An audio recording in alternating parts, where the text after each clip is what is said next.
Hello दोस्तों, welcome to 10x vibes. Business proposal के next part को शुरू करते हैं। तब तक आप मेरे चैनल को सब्सक्राइब कर दें। जब हारी भागते हुए तेमू की गाड़ी में बैठ जाती है तो तेमू पूछता है कि तुम क्या करने आई हो, पर वो तो अभी भी मीनू की तरफ ही देख रही होती है और चुप ही होती है। फिर वो कहती है कि मुझे तुमसे कुछ बात करनी थी। फिर वो कहता है कि थोड़ी देर पहले तक तो तुम्हें मेरी शक्ल नहीं देखनी थी, तो फिर ये सब क्या कर रही हो। तो वो उसको धक्का देकर कहती है कि हाँ, नहीं करनी, और मुझे तुम्हारी शक्ल भी नहीं देखनी, और शादी का तो जरा सा भी चांस नहीं है, इसीलिए मैं तुम्हें वार्न करने आई हूँ कि कोई उल्टी सीधी हरकत मत करना। ये कहकर वो जाने लगती है तो तेमू कहता है कि शादी तो मैं करके रहूंगा। तो वो कहती है क्या? फिर तेमू कहता है कि शादी क्यों नहीं करनी, मुझ में कोई एक भी कमी है तो बताओ। तो वो कहता है कि क्या प्रॉब्लम है। तो वो कहती है कि हर चीज से, तुम्हारी हर चीज से प्रॉब्लम है। तुम्हारा अच्छे बनने का ये नाटक और डबल मीनिंग बातें मुझे बिल्कुल पसंद नहीं है, और तुम्हारी ये आर्कियोप्टेरिक्स जैसी शक्ल। ये सुनकर सोंगफुन हंसने लगता है और तेमू तो सोच में ही पड़ जाता है। फिर हारी कहती है कि अब मैं जा रही हूँ, लेकिन तेमू यही सोचता रहता है कि ये आर्कियोप्टेरिक्स दिखता कैसा है। फिर ऑफिस आकर सोंगफुन उसको आर्कियोप्टेरिक्स की पिक्चर दिखाता है।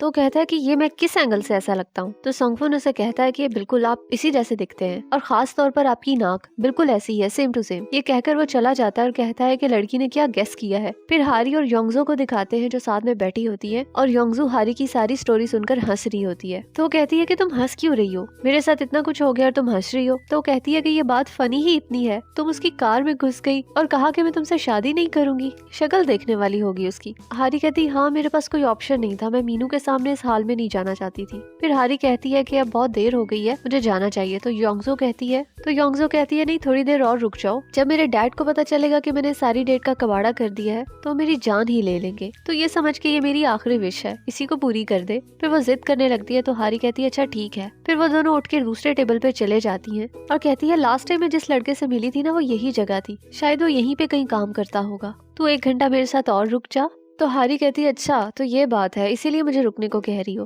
फिर वो बातें कर रही होती है तो इसी दौरान सोंगफुन भी वहाँ से गुजर जाता है, पर वो उसको देख ही नहीं पाती। फिर नेक्स्ट मॉर्निंग हम देखते हैं दोनों हारी के रूम में पड़ी होती हैं और उनके आसपास कैंस ही कैंस बिखरे होते हैं। वहाँ हारी की मॉम और हामिन आ जाते हैं। हारी की मॉम कहती है इन्होंने पूरे कमरे का हुलिया ही बिगाड़ के रख दिया है। मॉम उनको उठाती है और कहती है कि तुम दोनों ने काम पर नहीं जाना। तो वो दोनों उठती हैं और हारी योंगजो से पूछती है कि तुम यहाँ क्या कर रही हो। तो कहती है कि पता नहीं। तो हामिन कहता है कि तुम लोगों को याद नहीं कल रात क्या हुआ था। फिर वो याद करने लगती है। मॉम हारी को कॉल कर रही होती है, तभी हारी अंदर इंटर होती है और वो फुल नशे में टुन होती है और उसके हाथ में कैंस के 2 शॉपर होते हैं। एक वो हामिन को देती है और कहती है कि ये आप लोगों के लिए है, अपने पास रखती है और कहती है ये हमारा है।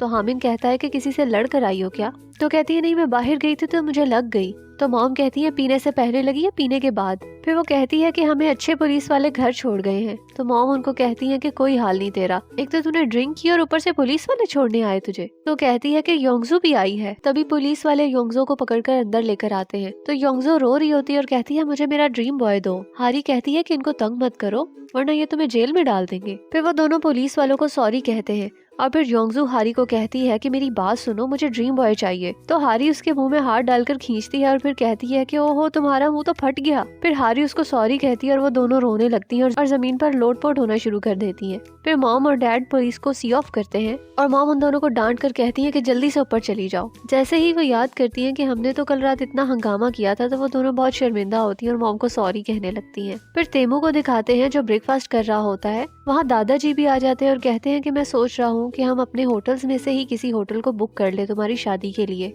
तो तेमू कहता है शादी? तो दादाजी कहते हैं हाँ, तुम्हें ही तो टाइम वेस्ट करना पसंद नहीं है, और अगर बात शादी की है तो जितनी जल्दी हो जाए उतनी जल्दी मैं अपने पड़पोतों को देख लूंगा। तो तेमू के फोन पे योंगजो की कॉल आती है। तेमू कहता है लगता है इस लड़की को सच में मुझसे प्यार हो गया है, मिलने के लिए बुला रही है। फिर योंगजो और हारी को दिखाते हैं जो घर से बाहर निकल रहे होते हैं। योंगजो को तेमू का मैसेज आता है और वो कहता है कि मिलने की जगह मैं डिसाइड करके बताता हूँ। तो हारी कहती है कि ठीक है जाओ मिलो, और कोई गड़बड़ मत करना। कौन है वो लड़की जो तुम्हें ब्लाइंड डेट पर मिली थी? तो कहती है नहीं, मैं उसको बिल्कुल नहीं जानती, उसका नाम तक नहीं जानती, मैंने तो उसे किसी एजेंसी के थ्रू हायर किया था। तो कहती है हाँ ठीक है, बिल्कुल इसी तरह कहना। फिर सोंगफुन और तेमू को दिखाते हैं। सोंगफुन कहता है कि वो आपको क्यों बुला रही है? तो कहता है जाहिर सी बात है, उसको पता चल गया होगा कि बाप से बगावत के चक्कर में इतना अच्छा लड़का ठुकराना नहीं चाहिए। तो कहता है नहीं, मुझे तो बिल्कुल ऐसा नहीं लग रहा, बल्कि उसने तो आपको कहा था कि आप आर्कियोप्टेरिक्स जैसे लगते हैं। तो कहता है कि फिर वो मुझसे क्यों मिलना चाहती है? तो सोंगफुन कहती कहता है अब ये मैं कैसे बता सकता हूँ। फिर कहता है वैसे उसकी नजर की दाद देनी पड़ेगी, जब आप गुस्से में होते हैं आपकी नाक बिल्कुल आर्कियोप्टेरिक्स जैसी लगती है। तो तेमू कहता है कि मुझे आर्कियोप्टेरिक्स बार बार कहना बंद करो। फिर वो चला जाता है और जाते जाते कहता है कि लगते तो बिल्कुल वैसे ही हैं। फिर हारी को दिखाते हैं जो अपने एम्प्लॉयज के साथ बैठी होती है। मिस यो उससे उसकी रिसर्च के बारे में पूछ रही होती है और वो भी उनको बताती है कि सब ठीक चल रहा है। तभी मिस्टर घे कहते हैं कि प्रेसिडेंट खंग और मेरे बीच में काफी कुछ कॉमन है। तो मिस यो कहती है वैसे क्या कॉमन है।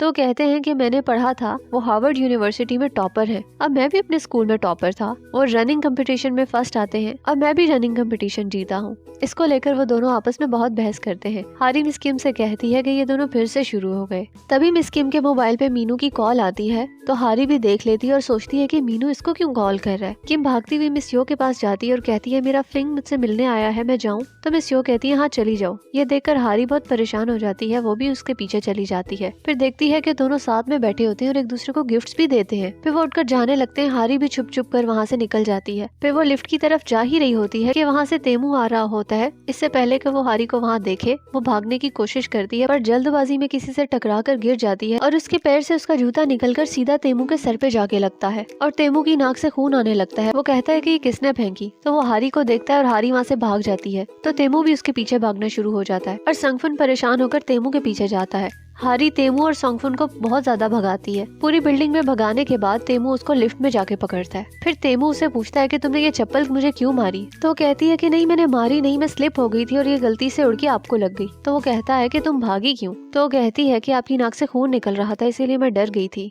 तो वो उसको उसकी चप्पल वापस देता है और कहता है कि ये लो पहन लो। फिर कहता है कि बकेट लिस्ट फिश वाला प्रपोजल आपने दिया था ना। तो कहती है हाँ मैंने ही दिया था। वेजिटेरियन डम्पलिंग्स का भी कैंपेन आपका ही था। तो कहती है हाँ। तो कहती है वो तो अप्रूव नहीं हुआ था, आपको कैसे पता। तो कहता है कि मुझे याद है वो आइडिया बहुत अच्छा था। तो कहती है हाँ मैं जानती हूँ वो आइडिया बहुत अच्छा था, पर किसी ने मुझे सीरियस नहीं लिया। इस टाइम पर वो आइडिया परफेक्ट होता। आजकल वेजिटेरियन होने का ट्रेंड बहुत चल रहा है। वेज डम्पलिंग्स में ना तो नॉन वेज है ना ही कैलोरीज। वेजिटेरियन तो उसके दीवाने ही हो जाते।